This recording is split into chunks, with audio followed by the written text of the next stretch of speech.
It's very impressive technology in rehab equipment and has incredible potential, but I don't want to walk again.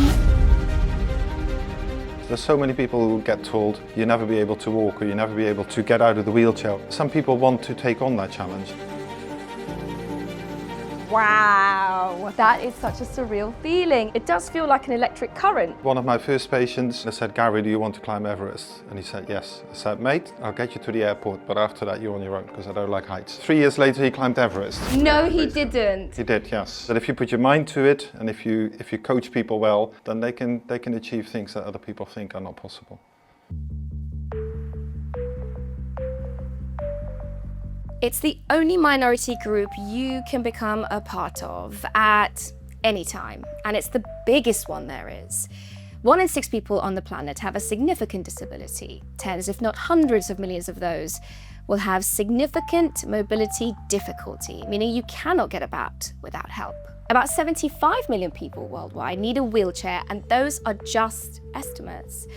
So, advancing technology that can help you one day stand and walk again should you ever need to is a no-brainer. They are called exoskeletons, and they are the future of mobility rehabilitation, and I am lucky enough to see the brand new 2026 ExoMotus M4 by Robotics in action.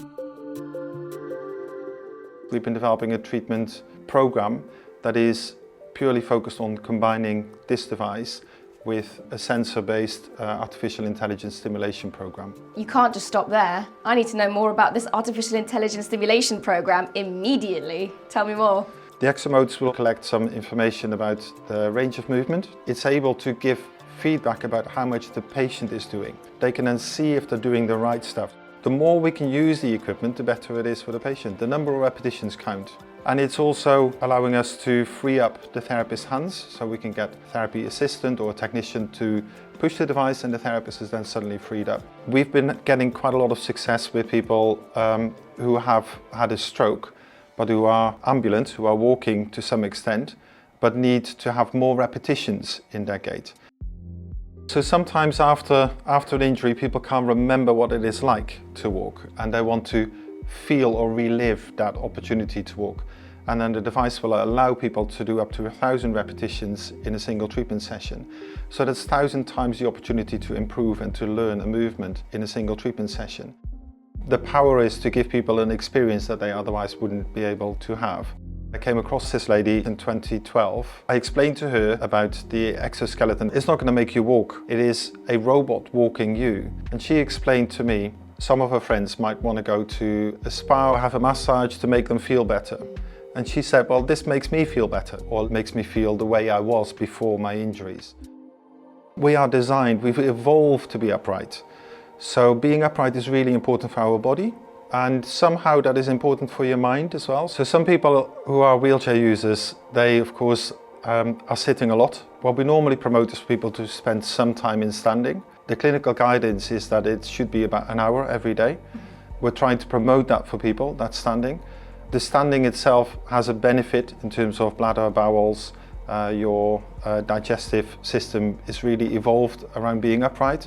Our bodies have evolved into being upright. And your spine needs to have loading from the top down. Finally, artificial intelligence I can get behind. Now, the ExoMotus is doing more than just mimicking walking. The AI is rebuilding your very specific way of walking. This is robotics, AI, and humans coming together in a truly productive way. I've seen the robots and I understand the AI. Now it's time to meet the human who's having her first session in the brand new exoskeleton. We'll call her Jay. She had a stroke and lost the ability to walk. Her husband and her sister bring her to Morello so she can use the ExoMotus.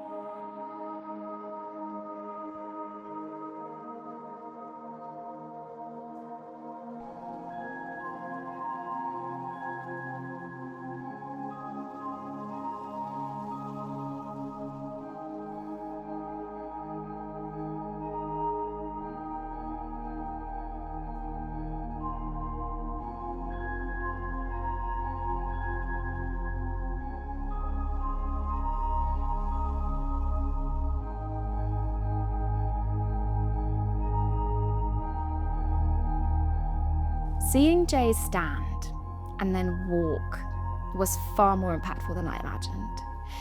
There's something incredibly powerful about what Yako is doing, but that's not all that he can offer his patients, because depending on your level of need, if a patient can stand, then they can master their stride. This is done with a different bit of tech. The NeuroSkin by Kurage is a wearable, functional electrical stimulation neuroprosthesis.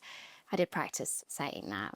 And yes, it is designed to support those who may have had strokes, spinal cord injuries, or other neurological conditions, but this textile exoskeleton has a trajectory that's taken it outside of the sphere of rehabilitation and into sports, because NeuroSkin can be used to train in rowing and cycling to improve your performance. The AI-driven wearable system analyzes walking patterns and delivers precise, real-time stimulation to help you train how you move and help you with your gait. So I had to obviously try it. Yes! How is this? That's enough, that's enough. That is such a surreal feeling. It does feel like an electric current. It does feel like an electric Wow. current. Okay. That's so now we're going to do the glutes, which is on the bum. I didn't press anything there. You did! Oh, sorry. So you're in control, so you can start walking, and as you're walking, just press that plus button. There we go. That's stimulation going. Ooh. Ooh. All right, 75. Here I go. Ooh.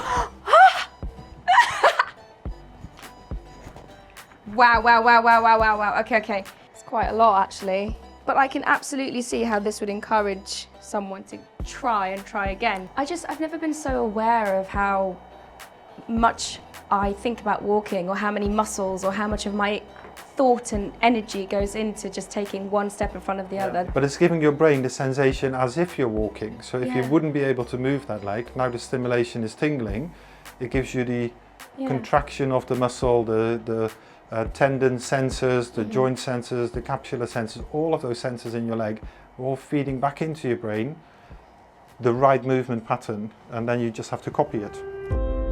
The potential of this technology is incredible. It can completely change the lives of people with mobility issues. Now, I need to meet someone who really gets the potential and the promise of exoskeletons to change the world. Bethany has spent a lot of time in the ExoMotus, and she spent many years campaigning for equal access to natural spaces. Tell me, in as much detail as you want to, what it was like using it for the first time. The first time I used an exoskeleton, I hadn't stood in months, and suddenly I was back from 4 foot being in a wheelchair to standing at 6 foot again, and I got to stride down a corridor and see myself standing in the mirror, and I got to hug my mum again from standing, and I'd forgotten how short she was. It was so surreal being 6 foot again and just seeing the world from that perspective when I hadn't. It was very disorientating. It's not something I thought I'd experience again. So it was surreal experiencing standing and walking again. It's a bit like being in a doll's house and your whole perspective on the world shifts again. Early on in becoming disabled, that was my goal, was to stand and walk again.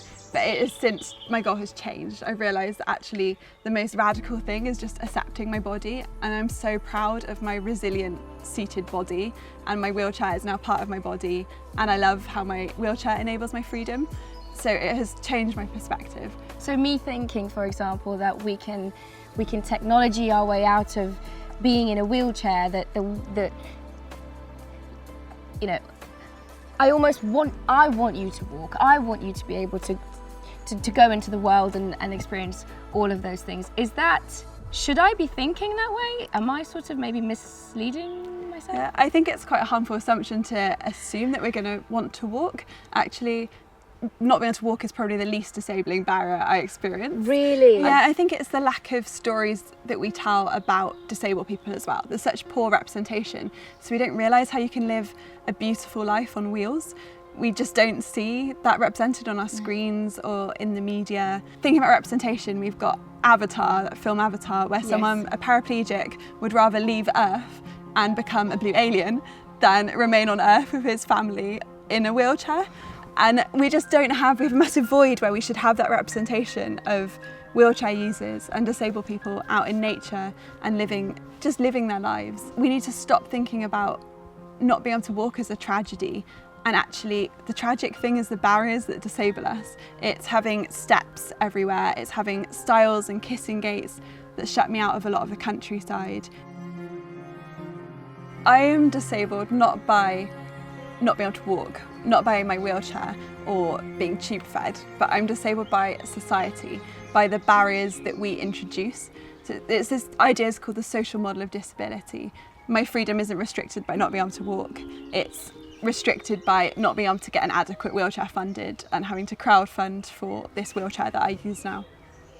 Exoskeletons are incredible and they can change lives if you have the money, if you can get access, if your disability allows it, if you live near a rehab centre, if you have someone that can get you in and out of them, if, that's a lot of ifs. There's a place for this kind of technology, and developers everywhere are trying to get them into mainstream use already. Exoskeletons for skiing, bodybuilding, warehouse workers, and even military warfare. They already exist. But Bethany is right. For the price of just one exoskeleton, we can make accessibility changes that will be used by so many more people. Look, this isn't a binary choice.